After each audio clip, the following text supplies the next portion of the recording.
You don't want to invest on trainer. You don't want to join any academy for the IELTS preparation, and you're sick of those trainers or the academies where you want to prepare for IELTS and you're not satisfied. You have already heard from your friends that they are not satisfied from the academy. In this video, I'll tell you what mistakes you are doing during your IELTS preparation. Let's go towards the video and I'll explain the points in detail. This is Kashif Shahzad and you are watching IELTS with Kashif on the platform of Barful Educational Services, Gujarat. We'll discuss about the 5 mistakes you do while IELTS preparation. You don't understand the format completely. आप answers को memorise करने की कोशिश करते हैं, आप time को manage करना नहीं आता, आप चंक्स में डिवाइड करके प्रैक्टिस नहीं करते, आप ग्रामर पे कुछ ज़्यादा ही फोकस कर लेते हैं और स्पीकिंग रेगुलरली आप नहीं करते। मिसालों के साथ मैं आपको समझाऊंगा 1 by 1 पॉइंट। इस वीडियो में मेरे साथ रहिएगा और वीडियो को एंड तक देखिएगा, ये वीडियो आपको बहुत ज़्यादा फ़ायदा देगी। पॉइंट नंबर 1 जो हमारे पास है वो ये है कि आप टेस्ट फॉर्मेट को बगैर समझे, बगैर अंडरस्टैंड किए आप आइल्ट्स की तैयारी शुरू कर देते हैं। कोई बात नहीं, आपने इन्वेस्ट नहीं करनी ट्रेनर पे, कोई बात नहीं, आपने एकेडमी की फ़ी नहीं देनी, नो प्रॉब्लम। बट अगर आप आइल्ट्स खुद से प्रिपेयर करना चाहते हैं तो आप प्लीज़ इन चीज़ों का ख्याल रखें कि टेस्ट के फॉर्मेट को तो अंडरस्टैंड करें। यूट्यूब पे वीडियोस हैं, आप देखें लिसनिंग, रीडिंग, राइटिंग और स्पीकिंग के फॉर्मेट क्या है। अब आप लिसनिंग में देख लें फॉर एग्जांपल कि आप आंसर्स को जो है वो आंसर्स तो लिखते हैं लेकिन आपको वर्ड लिमिट का नहीं पता चलता, ठीक है। स्पीकिंग पार्ट 2 में जो क्यू कार्ड है उसमें 2 मिनट बोलना होता है, आप 1 मिनट बोलते हैं, ये भी आपके सामने एक एग्जांपल है। ऐसे जो है वो आप डेली तो लिखते हैं लेकिन लिसनिंग और रीडिंग को इग्नोर कर देते हैं, स्पीकिंग को इग्नोर कर देते हैं। तो इसका सोल्यूशन ये है कि first understand the format of the whole test, कि सबसे पहले लिसनिंग आता है, फिर रीडिंग आता है, फिर राइटिंग और फिर बाद में स्पीकिंग होती है। 3 मॉड्यूल इकट्ठे होते हैं और 1 मॉड्यूल अलग से होता है।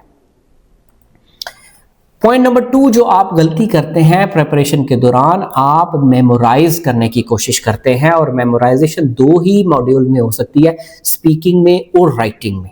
आप जो राइटिंग टास्क 2 है उसमें टेम्पलेट्स को मेमोराइज करते हैं, आप फ्रेजेस हैं जी, in today's modern era technology has revolutionised the paradigm of human existence.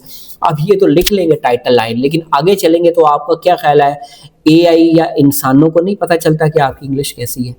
तो आपके राइटिंग स्टाइल का पता चल जाता है, चाहे वो एआई चेक करे चाहे कोई बंदा चेक करे, ठीक है। बेटर अप्रोच ये है कि आप आइडिया सीखें, वोकैबुलरी और स्ट्रक्चर पे काम करें और नेचुरली आंसर दें किसी भी चीज़ का, वो ज़्यादा इफेक्टिव है, आपके बैंड्स के आने के उसमें ज़्यादा चांसेस हैं, ठीक है। नेक्स्ट पॉइंट, आप टाइम को इग्नोर करते हैं। You never able to manage the time. आप जब प्रैक्टिस करते हैं तो आप लिसनिंग में प्रैक्टिस करते हैं सही टाइमली, आप कहते हैं बस लिसनिंग का टेस्ट कर लिया, रीडिंग का टेस्ट कर लिया। रीडिंग में तो बहुत से बच्चों को ये मिस्टेक होती है कि वो उन्हें नहीं पता होता कि वो 50 मिनट में या 55 मिनट में रीडिंग का टेस्ट मुकम्मल कर लेते हैं। तो राइटिंग भी आप बस कहते हैं जी मुझे ऐसे भी आता है लिखना, मैं टास्क 1 भी कर लेता हूँ और मुझे कोई मसला ही नहीं है, तो वहाँ पे जाके आपको समझ ही नहीं आती टाइम कैसे गुजरना है। रीडिंग के 60 मिनट ज़्यादा आपको तंग करते हैं और राइटिंग के। लिसनिंग में तो ज़ाहिर है टेप चल रही होती है, आपने उसके मुताबिक ही परफॉर्म करना होता है। तो आप राइटिंग टास्क 1 पे 40 मिनट्स लगाते हैं और टास्क 2 पे आप 20 मिनट्स रह जाते हैं। मैं अक्सर अपने बच्चों को सजेस्ट करता हूँ कि पेपर में, एग्जाम्स में टास्क 2 पहले अटेम्प्ट करें, टास्क 1 बाद में अटेम्प्ट करें, ठीक है। और प्रैक्टिस विद टाइमर, जो स्पीकिंग का सेक्शन है ना, वो जब तक आप टाइमर के साथ प्रैक्टिस नहीं करेंगे, आपकी प्रैक्टिस, आप जितनी मर्जी एक्सरसाइज कर लें। देखो जिम की मिसाल देता हूँ कि आप जितनी मर्जी जाके वेट उठा लें, स्ट्रेंथ एक्सरसाइज कर लें, कार्डियो कर लें, जब तक आपको प्रॉपर उसका प्रोसीजर नहीं पता कि ये चीज़ कहाँ पे इफेक्ट कर रही है, ये चीज़ मेरे शोल्डर पे इफेक्ट कर रही है, ये मेरे बाइसेप ट्राइसेप को इफेक्ट कर रही है, या मेरी कमर को वेस्ट को हिट कर रही है, तो आपको बिल्कुल कोई आइडिया नहीं होगा। आप बस वेट उठाते जाए और कहें जी मैं जी 2 महीने हो गए बॉडी बिल्डिंग कर रहा हूँ, मुझे तो कोई फर्क नहीं पड़ रहा। तो ये वही है कि आप गधे की तरह मेहनत तो कर रहे हैं लेकिन आपको उसका समर नहीं मिलेगा, आपको उसका फल नहीं मिलेगा। ये पॉइंट क्लियर होगा जी। जो आप टाइम मैनेजमेंट को इग्नोर करते हैं, ये सबसे बड़ी जो ड्रॉबैक है कि वो उस वजह से भी आपके बैंड जो है डिक्रीज होते हैं। आप प्रैक्टिस में टाइम को मैनेज नहीं करते, उस पर टाइमर के लिहाज से मैनेज नहीं करते। राइटिंग में, स्पीकिंग में और रीडिंग में, इन तीनों में टाइम बहुत इंपॉर्टेंट है। हमारे पास फोर्थ पॉइंट है फोकसिंग ओनली ऑन ग्रामर। अब क्या होता है कि जब आप राइटिंग करते हैं तो राइटिंग में सिर्फ ग्रामर तो बुनियादी एक चीज है, एक फैक्टर है। आपको 4 चीजों पे वो बैंड जो है वो मार्क करते हैं, vocabulary, coherence and cohesion, task achievement and fluency in speaking और राइटिंग में भी फ्लो होता है। तो आप सिर्फ वोकैबुलरी पे फोकस करते हैं राइटिंग करते हुए और स्पीकिंग करते हुए। आपको लगता है मेरे पास अच्छे वर्ड हो तो मैं राइटिंग भी कर सकता हूँ और स्पीकिंग भी कर सकता हूँ। तो आप ग्रामर पे फोकस करते हैं लेकिन बाकी चीजों को इग्नोर कर देते हैं कि सेंटेंस स्ट्रक्चर, फ्लुएंसी, बोलने का अंदाज वो कैसा है, टास्क को देखने का, सोचने का अंदाज कैसा है।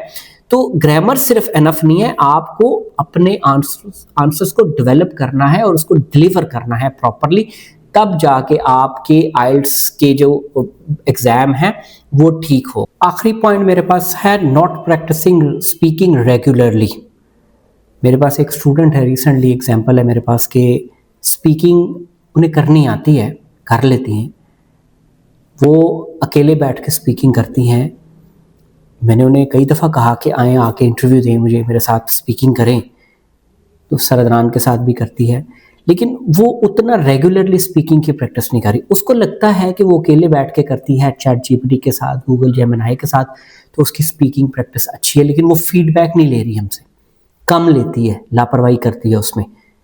तो ये तो एक हिस्सा हो गया ना। दूसरा हिस्सा होता है कि आप स्पीकिंग करते ही नहीं रेगुलरली, जिसकी वजह से आप जब एग्जामिनेशन हॉल में पहुंचते हैं ना तो वो आप जो है वो बोल नहीं पाते। आपने क्यू कार्ड्स पढ़ लिए, 10, 20, 30 क्यू कार्ड्स पढ़ लिए, लेकिन जब तक आप डेली प्रैक्टिस नहीं करेंगे, ऊंचा बोलेंगे नहीं, आप फीडबैक नहीं लेंगे, आपको पता ही नहीं चलेगा कि आप स्पीकिंग में अच्छे हैं या नहीं है।